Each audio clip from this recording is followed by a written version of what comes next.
How do taxi drivers maximize their revenue? In Thinking Fast and Slow, the authors Tversky and Kahneman describe a situation in which in a given city, I can't remember which, on sunny days there are more people to be driven around compared to rainy days. But nonetheless, the taxi driver seems to opt for a fixed revenue, meaning that on rainy days he drives longer hours, despite these longer hours having a lower average return.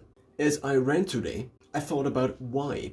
The most simple answer might be that this is a simplification function. Given limited resources, or in other words, limited average computation power, heuristics like I drive until I hit a certain revenue seem to be useful, as an optimization function like this is probably not the only one has to encounter in a single day, but rather one of dozens, hundreds to thousands.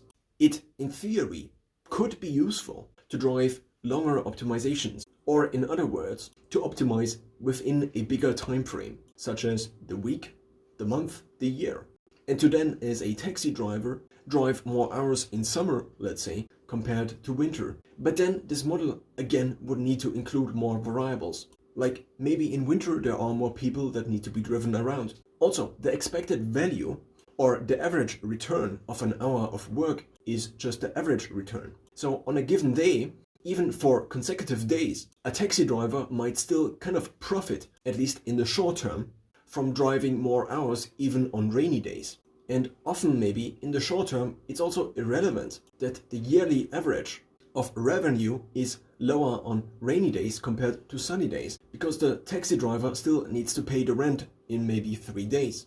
Thus, every additional hour of revenue increases his likelihood to be able to pay the rent in 3 days.